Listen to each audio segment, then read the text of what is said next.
সংসদত অমিত শ্বাহে আলোচনাত অংশগ্ৰহণ কৰিবলৈ গৈ আমাৰ সংবিধানৰ যিগৰাকী জনক ডক্টৰ আম্বেদকাৰ তেখেতক যি ধৰণে অপমান কৰিলে এইটো স্বাধীন ভাৰতবৰ্ষত বোধহয় কোনেও কৰিব পৰা নাছিল আৰু এইটোৱে দেখুৱালে যে আচলতে ভাৰতীয় সংবিধানৰ প্ৰতি বিজেপি নেতাসকলৰ অন্তৰত সামান্যতম তেওঁলোকৰ শ্ৰদ্ধাও নাই গতিকে ইয়াৰ বিৰুদ্ধে সমগ্ৰ দেশত প্ৰতিবাদৰ জোৱাৰ উঠিছে আমি বাওঁপন্থী পাঁচটা দল CPI, CPIM, CPIML, RSP আৰু ফৰৱাৰ্ড ব্লক এই পাঁচটা দলে লগ লাগি আজি সমগ্ৰ দেশতে ইয়াৰ প্ৰতিবাদ কৰিছোঁ আৰু প্ৰতিবাদী কাৰ্যসূচী আমি বিভিন্ন ঠাইত পালন কৰিছোঁ অসমতো বিভিন্ন জিলাবিলাকত আজি এই প্ৰতিবাদী কাৰ্যসূচী অনুষ্ঠিত হৈছে গতিকে এইটো হৈছে বিজেপি চৰকাৰৰ গণতন্ত্ৰ সম্পৰ্কে তেওঁলোকৰ যিটো দৃষ্টিভংগী এই দৃষ্টিভংগী সংবিধান সম্পৰ্কে গণতন্ত্ৰ সম্পৰ্কে তেওঁলোকৰ দৃষ্টিভংগীটো ওলাই পৰিছে আমাৰ ৰাজ্যখনতো আমাৰ যিগৰাকী মুখ্যমন্ত্ৰী তেওঁ যি ধৰণে কথাবোৰ কৈ থাকে তেওঁ হঠাতে কৈ দিলে যে আমি এতিয়াৰ পৰা আৰু ৰাজভৱনত কাকো কাৰ্যসূচী কৰিবলৈ নিদিওঁ তেনেহ'লে আমি তেওঁ সুধিবলগীয়া কথাটো হ'ল যিবোৰ ৰাজ্যত বিজেপি ক্ষমতাত নাই তাত তেওঁলোকে ৰাজভৱন যাত্ৰা কৰিবনে নকৰে যেতিয়া ৰাজ্যখনৰ চৰকাৰখনৰ সম্পৰ্কে তেওঁলোকৰ কিবা ক'বলগীয়া থাকে তেতিয়া তেওঁলোকে কাৰ ওচৰত যাব গতিকে তেওঁ ক'বলৈকে কৈ দিলে তেওঁ নিজে ৰাজভৱন যাত্ৰা কৰিছিল বিজেপি কৰি থাকোঁতে গতিকে এই বিজেপিৰ স্বৈৰাচাৰী আৰু অগণতান্ত্ৰিক যিটো দৃষ্টিভংগী এই বিষয়টো এটা গুৰুত্বপূৰ্ণ বিষয় হিচাপে আমি গ্ৰহণ কৰিছোঁ তাৰ লগতে আমাৰ ৰাজ্যখনত আমি দেখিছোঁ যে যোৱা 3 বছৰ ধৰি অসমত যি ধৰণে চৰকাৰখন চলাইছে অলপতে মুখ্যমন্ত্ৰীয়ে ক'লে যে অন্য ৰাজ্যৰ বিজেপি মন্ত্ৰীসভাবিলাকে এতিয়া অসমৰ মডেলটো বোলে অনুসৰণ কৰিব বিচাৰিছে অসমৰ মডেলটো কি অসমৰ মডেলটো হ'ল যোৱা 3 বছৰত অসমত জলসিঞ্চন কৰা মাটিৰ পৰিমাণ সাংঘাতিক ধৰণে কমিছে এইটো তথ্য হৈছে অসম চৰকাৰৰ তথ্য ইকনমিক সাৰ্ভে 2023-24 তাত তেওঁলোকে তথ্য দিছে যে মানে 5.69ৰ পৰা 3 বছৰৰ ভিতৰত অসমত জলসিঞ্চন কৰা মাটিৰ পৰিমাণ য'ত খেতি কৰিব পাৰি তেনেকুৱা জলসিঞ্চন কৰিব পৰা মাটিৰ পৰিমাণ 2.06লৈ নামি আহিছে গতিকে এইটো হৈছে অসম মডেল হিমন্ত বিশ্ব শৰ্মাই যিটো অসম মডেলৰ কথা কৈছে অসমত যোৱা 3 বছৰত ড্ৰপ আউট হোৱা ল'ৰা ছোৱালীৰ সংখ্যা LP স্কুলত MP আৰু মানে আপাৰ প্ৰাইমেৰী আৰু লোৱাৰ প্ৰাইমেৰী নিম্ন বুনিয়াদী আৰু উচ্চ বুনিয়াদী দুইটা ক্ষেত্ৰত যিটো ড্ৰপ আউটৰ হাৰ এইটো সাংঘাতিকভাৱে বাঢ়িব ধৰিছে অসমৰ পৰা চাকৰি বিচাৰি যোৱা 3 বছৰত 7.5 লাখ যি 3 বছৰ বিজেপিত অসমত মুখ্যমন্ত্ৰী হৈছে হিমন্ত বিশ্ব শৰ্মা 7.5 লাখ ল'ৰা ছোৱালী অসমৰ পৰা বাহিৰলৈ যাবলৈ বাধ্য হৈছে এইটো হৈছে অসম মডেল এতিয়া নীতি আয়োগে কি কৈছে অসম সম্পৰ্কে নীতি আয়োগে কৈছে যে ওভাৰঅল যিটো ডেভেলপমেণ্ট সামগ্ৰিক যিটো বিকাশ এই সামগ্ৰিক বিকাশ যদি আমি বিচাৰ কৰোঁ তেনেহ'লে 28খন ৰাজ্যৰ ভিতৰত ভাৰতবৰ্ষত এতিয়া 25 নম্বৰ স্থানত হৈছে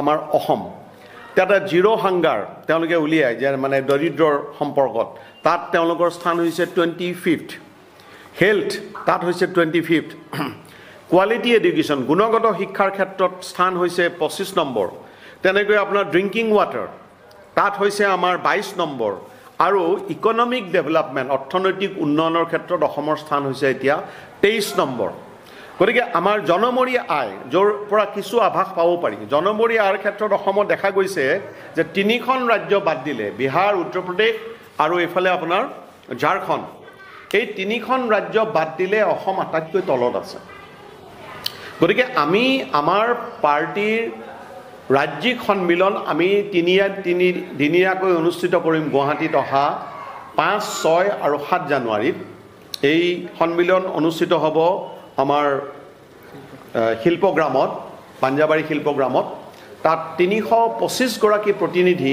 বিভিন্ন জিলাক প্ৰতিনিধিত্ব কৰি পেলাই ইয়ালৈ আহিব এই সন্মিলনত আমি এই মূল বিষয়বিলাক যে অসমৰ এই চৰকাৰখনে অসমত আজি কি বিভৎস অৱস্থালৈ লৈ যাব ধৰিছে। আজি তেওঁলোকে দুৰ্নীতিমুক্ত অসমৰ কথা কয়। প্ৰতিটো বিভাগ মানুহ এজনে যেতিয়া মাটিৰ কাম এটা সাধাৰণ কৰিবলৈ যায় তেওঁ কিমান হাৰাশাস্তিৰ সন্মুখীন হয় এইটো ভুক্তভোগীজনেহে জানে। প্ৰতিটো বিভাগত এতিয়া দুৰ্নীতি যেনেকুৱা ভয়ংকৰ ৰূপ ধাৰণ কৰিছে। আৰু অসমৰ এতিয়া এজন ধনী মানুহত পৰিণত হৈছে মুখ্যমন্ত্ৰীৰ পৰিয়াল আৰু বাকী মন্ত্ৰীবিলাকৰ পৰিয়াল। এইকাৰণে আমি এই বিষয়বিলাক আলোচনা কৰি কি ধৰণে বিজেপি বিৰোধী যিটো আমাৰ সংগ্ৰাম, এই সংগ্ৰামটো আমি আগলৈ কেনেকৈ লৈ যাব পাৰোঁ তাৰ কাৰণে এই অহা 3, 5, 6 আৰু 7 এই 3দিনীয়া কাৰ্যসূচী যে হ'ব তাত আমি পৰিকল্পনা গ্ৰহণ কৰিম। তেনেকৈ এইখন চৰকাৰৰ ক্ষেত্ৰত দেখা গৈছে যে মানুহৰ কিন্তু বিজেপি সম্পৰ্কে ধাৰণাবিলাক সলনি হ'ব ধৰিছে। বিজেপি বিৰোধী ক্ষোভ বাঢ়িছে, বিভিন্ন আন্দোলন সংগ্ৰামৰ মাজেৰে আমি এইটো দেখিছোঁ। গতিকে এই আন্দোলনবিলাক যাতে নহয় তাৰ কাৰণে একফালে তেওঁলোকে বিভিন্ন ধৰণৰ বাধা নিষেধ জাৰি কৰিছে। এতিয়া গুৱাহাটীত এখন ফিল্ড নাই য'ত পলিটিকেল পাৰ্টি এখন মিটিং কৰিব পাৰে, যিকোনো পাৰ্টি।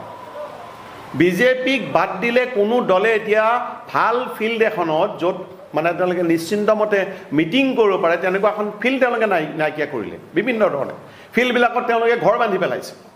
গতিকে এই ধৰণে আমি দেখিছোঁ তাৰ মাজতো মানুহৰ যিটো ক্ষোভ, এই ক্ষোভটো বিভিন্ন ধৰণে প্ৰকাশিত হৈ আছে। গতিকে এই ক্ষোভটো যাতে বন্ধ কৰিব পাৰি তাৰ কাৰণে যিটো সাম্প্ৰদায়িক তেওঁলোকৰ কেম্পেইন শেহতীয়াভাৱে গৰুক কেন্দ্ৰ কৰি যিটো আৰম্ভ কৰিছে, গতিকে চাৰিওফালৰ পৰা সাম্প্ৰদায়িক বিভাজন অসমত, হিন্দু মুছলমানৰ বিভাজন যিটো অসমত কেতিয়াও পৰম্পৰা নাছিল, আজি এই পৰম্পৰাটো আৰম্ভ কৰিবলৈ বিজেপিয়ে নানা ধৰণে চেষ্টা কৰিছে। গতিকে আমাৰ সন্মিলনৰ মূল বিষয়বিলাক হ'ব কেনেকৈ বিজেপিক প্ৰতিৰোধ কৰিব পাৰি। আপোনালোকে জানে যে CPM অসমত খুব এটা ডাঙৰ দল নহয়, কিন্তু ৰাজনৈতিক ক্ষেত্ৰত CPMৰ এটা প্ৰভাৱ আছে। এইকাৰণেই যে একফালে হিমন্ত বিশ্ব শৰ্মা আৰু অন্যান্য বিজেপি নেতাসকলৰ প্ৰচণ্ড দুৰ্নীতি, তেওঁলোকৰ অসৎ কাম কাজ, আৰু আনফালে CPMৰ যিটো নীতিনিষ্ঠ যিটো ৰাজনীতি আমি বহু বছৰ ধৰি কৰি আছোঁ। কোনোবাই ভাল পাব তাৰ কাৰণে আমি কিবা কথা ক'ম, কোনোবাই বেয়া পাব তাৰ কাৰণে আমি সৎ কথাটো নক'ম, এই ৰাজনীতি আমি কেতিয়াও কৰা নাই। গতিকে অসমৰ ৰাইজৰ মাজত CPMৰ এটা ভাল ভাৱ মানুহৰ মাজত আছে, আৰু যিবিলাক বিৰোধী ৰাজনৈতিক দল তাৰ ভিতৰতো CPMৰ এটা মৰ্যাদা আপোনালোকে নিশ্চয় লক্ষ্য কৰিছে আছে। কিন্তু আমি আমাৰ যিটো প্ৰভাৱ মানুহৰ মাজত আছে সেই প্ৰভাৱ মতে আমাৰ পাৰ্টিটো এতিয়াও সেই পৰিমাণে বিকশিত কৰিব পৰা নাই। গতিকে আমাৰ সন্মিলনৰ মূল বিষয় হ'ব অহা 3 বছৰত আমি কেনেকৈ আমাৰ পাৰ্টিটোক আগফাললৈ লৈ যাব পাৰোঁ। 2026 চনৰ নিৰ্বাচন আছে, তাত কেনেকৈ আমি অসমত বাওঁপন্থী প্ৰতিনিধিৰ সংখ্যা বিধানসভাৰ ভিতৰত বৃদ্ধি কৰিব পাৰোঁ। আগন্তুক পঞ্চায়ত নিৰ্বাচন, এই পঞ্চায়ত নিৰ্বাচনক কেন্দ্ৰ কৰি কেনেকৈ পঞ্চায়তবিলাকত বাওঁপন্থী প্ৰতিনিধিৰ সংখ্যা, বিৰোধী দলৰ প্ৰতিনিধিৰ সংখ্যা বৃদ্ধি কৰিব পৰা যায়, তাৰ কাৰণে আমি আমাৰ সন্মিলনত আমি এটা পৰিকল্পনা গ্ৰহণ কৰিম। তাৰ লগে লগে সামগ্ৰিক যিটো পৰিকল্পনা হ'ব সেইটো কেনেকৈ বিজেপিক শাসনৰ পৰা আঁতৰ কৰিব পৰা যায়। গতিকে শাসনৰ পৰা যদি আঁতৰ কৰিব লগা হয় তেনেহ'লে ধৰ্মনিৰপেক্ষ গণতান্ত্ৰিক বাওঁপন্থী সকলো দলৰ এটা ঐক্য অসমত গঢ়ি উঠিব লাগিব। গতিকে ইয়াৰ কাৰণে কি ধৰণে আগবঢ়া যায় সেই পৰিকল্পনাটো আমি আমাৰ সন্মিলনত কৰিম। এই সন্মিলনৰ আৰম্ভণিটো হ'ব 5 তাৰিখে এখন বিশাল জনসভাৰ মাজেৰে। আমাৰ যিটো প্ৰাথমিক যিটো খবৰ আহিছে যে অন্ততঃ 10,000 মানুহ এইবাৰ আমি সমবেত কৰিব পাৰিম। আমাৰ সভা হ'ব ব্ৰহ্মপুত্ৰৰ পাৰৰ জাহাজঘাটত, মধ্যম খণ্ড বুলি যিটো জাহাজঘাট আছে, এই জাহাজঘাটত আমি আমাৰ সভাখন 5 তাৰিখে 12 বজাৰ পৰা অনুষ্ঠিত কৰিম। এই সভাত ত্ৰিপুৰাৰ প্ৰাক্তন মুখ্যমন্ত্ৰী মানিক চৰকাৰ, আমাৰ দলৰ পলিট ব্যুৰো সদস্য আৰু কানপুৰ সমষ্টিৰ প্ৰাক্তন সাংসদ সুভাষিনী আলী তেখেত উপস্থিত থাকিব, আৰু আমাৰ দলৰে প্ৰাক্তন সাংসদ politburo member Nilotpal Basu, এই 3জন বাহিৰৰ পৰা অৰ্থাৎ আমাৰ সৰ্বভাৰতীয় নেতা উপস্থিত থাকিব, আৰু আমাৰ সকলোৰে পৰিচিত হেমেন দাস, আমাৰ বিধায়ক মনোৰঞ্জন তালুকদাৰ, এনেকৈ ৰাজ্যিক নেতৃত্ব এই সভাখনত উপস্থিত থাকিব। গতিকে এই সভাৰ মাজেৰে আমাৰ আৰম্ভণি হ'ব, আৰু 3 দিন ধৰি পাঞ্জাৱ পাঞ্জাবাৰীত আমাৰ 3দিনীয়া প্ৰতিনিধি সন্মিলন, য'ত 325 গৰাকী প্ৰতিনিধি অংশগ্ৰহণ কৰিব। ইয়াৰ মাজেৰে এটা নতুন পৰিকল্পনা লৈ আমি আমাৰ ৰাজ্যখনত আগবাঢ়িম বুলি আমি এটা প্ৰস্তুতি চলাইছোঁ। পঞ্চায়ত নিৰ্বাচন অনুষ্ঠিত হ'ব লাগিছিল 2023 চনত, কিন্তু চৰকাৰে বিভিন্ন অজুহাতত এইটো অনুষ্ঠিত নকৰিলে। এতিয়া তেওঁলোকে পঞ্চায়ত নিৰ্বাচনৰ কাৰণে সমষ্টিবিলাক পুনৰ নিৰ্ধাৰণ কৰিছে, আৰু পুনৰ নিৰ্ধাৰণ কৰাৰ কাৰণে ৰাজনৈতিক দলক মতামত দিবলৈ কোনো সুযোগ নিদিলে। প্ৰেক্টিকেলি মাত্ৰ 2টা দিন ৰাজনৈতিক দলবিলাকক দিছিল, যাতে তেওঁলোকে সমগ্ৰ অসমৰ পঞ্চায়ত সম্পৰ্কে তেওঁলোকে যিটো খচৰা কৰিছে সেই সম্পৰ্কে মতামত দিব পাৰে। এইটো অসম্ভৱ কথা এটা। গতিকে ৰাজনৈতিক দলবিলাকক ইগন'ৰ কৰি তেওঁলোকে বিজেপিয়ে নিজৰ খুচিমতে যিটো তেওঁলোকৰ মানে যিটো অসম যিটো নিৰ্বাচন আয়োগ তাক ব্যৱহাৰ কৰি তেওঁলোকে সমষ্টিবিলাক পুনৰ নিৰ্ধাৰণ কৰিলে। এতিয়া এইটো হাইকোৰ্টলৈ কেছ গৈছে। আমি বিচাৰোঁ হাইকোৰ্টত এইটো বন্ধ হৈ নাথাকক, কিন্তু পঞ্চায়ত নিৰ্বাচনত যিধৰণে সমষ্টিবিলাক নিৰ্ধাৰণ কৰিলে, কেনেকৈ কৰিলে?